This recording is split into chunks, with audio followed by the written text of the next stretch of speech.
안녕하십니까. 오늘은 긴급조치에 대해서 한번 배워보도록 하겠습니다. 이제 학교폭력이 발생했을 때 상당히 긴급을 요하는 경우가 있습니다. 주로 뭐 어떤 경우냐라고 했을 때는 말 그대로 긴급한 경우가 되겠죠. 이제 그랬을 때 학교폭력 예방법에 이게 나와 있는 게 있습니다. 그래서 그 법에 의해서 피해 학생을 보호하고 가해 학생을 선도하기 위해서 학교장이 긴급하다고 인정할 경우에 학폭위가 개최되지 않더라도 학교폭력법에 의해서 이제 긴급 조치가 가능한데요. 첫 번째가 뭐냐면 피해 학생 보호입니다. 보통 다음 시간에 따로 볼 텐데요. 긴급 조치를 어떨 때 내리는가, 특히 출석 정지를 위한 긴급 조치가 있는데 그거는 다음 시간에 보도록 하고요. 일단 오늘은 피해 학생을 위한 보호 조치로서의 긴급 조치, 그 다음에 가해 학생 선도를 위한 긴급 조치 두 가지 형태를 좀 간단하게 보도록 할게요. 말 그대로 한 번 더 말씀드리지만 긴급한 일일 때 내려지는 조치, 당연히 학폭위가 개최되지 않더라도 그 전에 학교장이 판단해서 내릴 수 있는 경우를 말하는 거죠. 자, 그러면 이제 피해 학생 보호를 위한 긴급 조치는 크게 세 가지입니다. 그래서 우리가 옛날에 한번 피해자 보호 조치로서 1호부터 6호까지 봤을 겁니다. 그죠? 거기에서 이제 1호가 바로 학내외 전문가에 의한 심리상담 및 조언, 1호를 긴급 조치를 내릴 수가 있고요. 두 번째 2호가 일시보호, 그 다음에 이제 3, 4, 5는 제외시키고요. 6호입니다. 6호가 바로 그 밖에 필요한 조치. 이렇게 해서 이제 1호, 2호, 6호를 긴급 조치로 피해 학생 보호를 위해 내릴 수가 있죠. 그 다음에 이제 제일 필요한 부분이 가해 학생 선도를 위한 긴급 조치가 되겠죠. 그죠?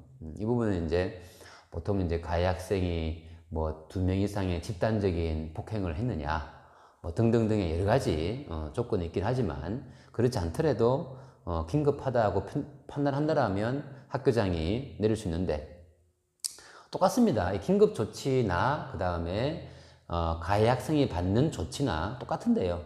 그 중에서도 이제 1호 서면 사과, 그 다음에 2호 접촉 협박 보복 금지, 그 다음에 3호 학교 봉사, 5호 특별교육 이수 또는 심리치료, 6호 출석 정지, 이렇게 5가지를 학폭위원회가 열리기 전에 학교장이 긴급하게 조치할 수 있다는 것, 그렇게 보시면 되겠죠. 그래서 이제 학폭위도 안 열렸는데 어떻게 우리 아이한테 징계 주냐 이렇게 이제 생각하는 부모님이 있는데 이제 긴급 조치가 내릴 수 있다라는 걸 아시게 되면 이게 그렇게 된 거구나라고 이해가 되시죠, 그죠?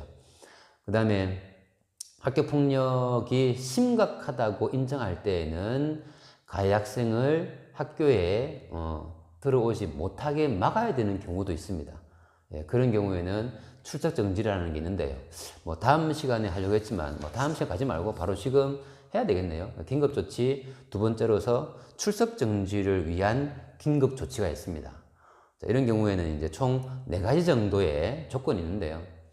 2명 이상의 학생이 고의적으로 지속적으로 폭력을 행사한 경우, 보통 이제 2명 이상이라고 하면 집단이라고 말을 하죠. 잘못 이해하시는 분들이 집단이라 그러면 뭐 10명, 20명 이렇게 생각하시는 분들이 많은데 2명 이상일 경우에 집단이라고 말을 하는 겁니다. 그래서 이제 가해 쪽에서는 뭐 우리 둘밖에 안 됐는데 뭐게 집단이냐 이렇게 이해하시는 분들이 많죠. 일단 2명부터 집단이다 이렇게 이해하시면 될 것 같고요.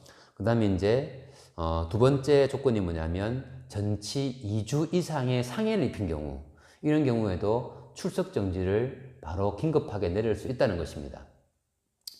그 다음에 세 번째가 보복을 목적으로 폭력을 행사한 경우, 보통 이제 2호를 어기는 경우가 있죠, 그죠? 이 보복을 목적으로 폭력을 행사했다는 것은 이거는 굉장히 나중에 학폭위가 열리면 아주 엄중하게 처벌을 받을 수 있습니다. 그 점 아시고 절대 중학생이다, 고등학생이다 봤을 때는 보복이라는 생각을 머릿속에는 지워야 되겠죠. 네 번째가 뭐냐면 이거 세 개 외에도 이제 학교장이 피해 학생의 보호를 위해서 긴급하게 보호해야 되겠다라고 필요성을 느꼈을 경우에 학교장이 판단해서 내릴 수도 있습니다. 그러니까 좀 위에 얘기했던 1번, 2번, 3번의 항목이 해당되지 않더라도 긴급조치를 내려야 되겠다 싶을 때에는 출석 정지를 시킬 수가 있습니다. 그 다음에 이제 긴급조치에 의한 출석 정지 기간이 있는데요. 출석 정지 기간, 저번에 배웠다시피 학폭으로 인한 출석 정지 기간은 있다 없다? 없죠, 그죠? 긴급조치 마찬가지입니다. 긴급조치 역시 출석 기간을 정해지지 않습니다. 출석 정지 10일 이렇게 때릴 수도 있고요. 학생이 굉장히 가해 학생이 아주 심하게 난동을 부리는 경우도 있어요. 그럴 경우에 당연히 경찰에 인계해 버립니다. 학교에 경찰을 불러서 학생을 이제 데리고 나가게 만들죠. 그럴 경우에는 그 난폭성이 가라앉게 하기 위해서는 출석 정지 20일을 내릴 수도 있습니다. 그건 학교장이 판단하는 것이기 때문에 학교에서 절대적으로 가해 학생이라 할지라도 자기에게 피해가는 행동을 해서는 안 되죠. 근데 보통 우리가 학생들 가만히 보면은 화가 나면 눈 뒤집히는 학생들 있죠. 검은 눈동자가 안 보이고 화가 나면 뭐 어른도 안 보이고 엄마 아빠도 안 보이는 그런 친구가 가끔 있습니다. 학교마다 있을 수 있습니다. 그런 학생들 같은 경우에는 이제 화가 나고 이렇게 되면 뭐 책상 엎고 뭐 이런 일이 벌어지죠. 이럴 때는 학교에서의 선생님들이 물론 제재를 가하겠지만 제재가 안 통하죠. 이런 학생들은 바로 경찰에 신고해서 경찰이 무슨 죄로 잡아가냐면 공무집행방해죄로 잡아갑니다. 그래서 미성년자이기 때문에 어른들처럼 뭐 수갑 채우고 말하고 현장 검거 이렇게는 해서 수갑 채우고 이렇지는 않죠, 그죠? 청소년이기 때문에 그냥 조용히 데리고 나가죠. 어른들 같은 경우에 공무집행방해죄는 상당히 큰 범죄입니다. 근데 이제 학생이 학교에서 선생님의 지도를 불응하고 난동을 피우고 있다. 그럴 경우에는 경찰에 신고해서 경찰이 인계해서 가면 되겠죠. 자, 그랬을 경우에는 당연히 어떻게 합니까? 출석 정지를 내리는 거죠. 이 학생이 다음날, 그 다음날 와서 또 행패를 부리면 학교에서는 상당히 곤란한 상황에 빠지게 됩니다. 그걸 대비해서 학교장이 판단했을 때 이 학생은 어느 정도 좀 더 심리적으로 안정을 취하고 그 다음에 출석정지 기간에 심리치료를 받아라. 이렇게 할 수 있기 때문에 출석정지 10일을 내린 다음에 플러스 병과하죠, 그죠? 뭐 합니까? 심리치료 10회 이렇게 하면 되는 거죠. 그러면 그거 갖다가 다 받아야만이 올 수 있게 합니다. 그러니까 출석정지 10일이 아직 끝났는데 심리치료 10회 받았어요? 그러면 출석정지 10일을 또 내립니다. 그러면 20일 되는 거죠. 그러니까 여러분들 학생들이 학교 폭력이 얼마나 엄중하다는 것을 지금 강의를 들으면서 알 텐데 또는 학교에서 다 배워서 아는데 앞뒤 재지 않는 학생들이 많죠. 화가 나면 그냥 모든 것을 다 힘으로 하려는 또는 눈이 보이지 않는 그런 친구들 같은 경우에는 이런 게 눈에 안 들어오죠. 그냥 뭐 내가 하고 싶은 대로 다 해버리죠. 그렇게 되면 그 뒤에 감당해야 될 일이 상당히 많은 거죠. 정신 차리고 보니까 내가 출석 정지가 돼 있고, 그죠? 심리치료 받으러 가야 되고. 그러면 이제 정신 차리고 이제 까만 눈동자가 돌아와서 보면 이제 그런 식으로 되어 있는 거죠. 그래서 이제 그 기간은 전담기구 또는 학교장이 결정을 한다. 출석정지 기간이 그렇게 됩니다. 긴급조치라고 하는 것이 이렇게 이제 꼭 학폭위를 열어야만이 징계를 내리느냐, 그렇지 않다라는 겁니다. 학폭위가 열리지 않더라도 학교장이 긴급하다고 판단할 때 누구에게 피해자 보호를 위해서 또는 누구에게 가해 학생 선도 조치를 위해서 긴급조치를 내릴 수 있다, 이렇게 이해하시면 간단히 이해되죠. 근데 긴급조치 같은 경우에는 특히 이제 피해 학생을 위해서는 상담을 많이 권하고요. 그 다음에 가해 학생 같은 경우에는 출석 정지를 가장 많이 내립니다. 긴급한 경우에는 당연히 이제 이유가 없죠, 그죠? 그만큼의 잘못을 저질렀기 때문에 긴급하게 내리는 겁니다. 그렇게 학교를 못 나오게 하는 거죠.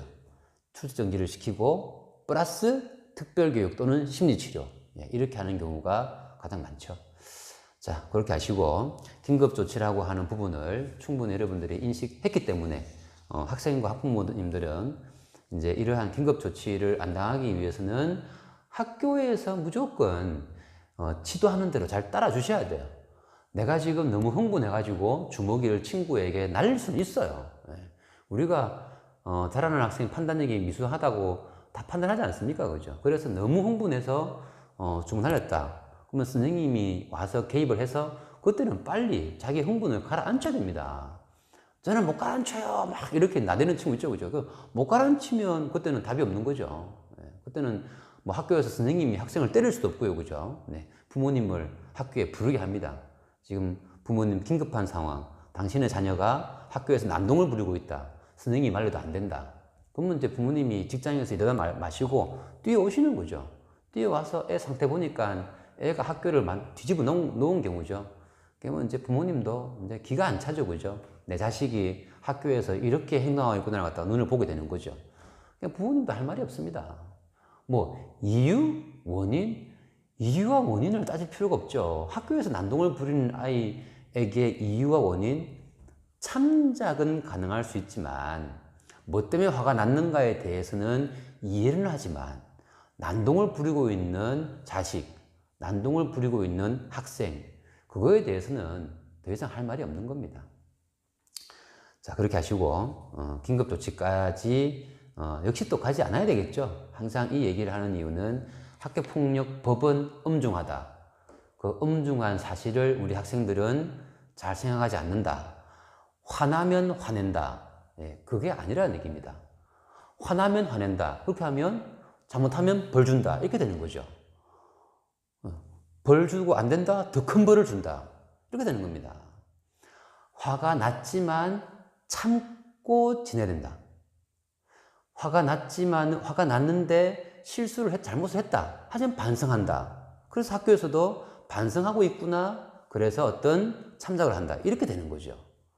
그래서 여러분들이 항상 원인과 결과에 따라서 일의 순서가 이어지게 되는 겁니다. 자, 그 점에서 긴급조치를 오늘 배워봤습니다. 다음 시간에는요, 의외로 또 여러분들이 학교 폭력에 대해서 얘기하고 있는데 학교 폭력의 개념에 대해서 너무나 많이 모르고 있더라고요. 그래서 다음 시간부터는 학교 폭력이 뭔가 개념부터 한 번 더 잡아보도록 하겠습니다. 자, 다음 시간까지 즐거운 학교, 항상 즐거운 학교, 재밌는 학교를 만들기 위해서 서로가 노력하시고요. 예, 다음 시간 또 기다려 주시기 바랍니다.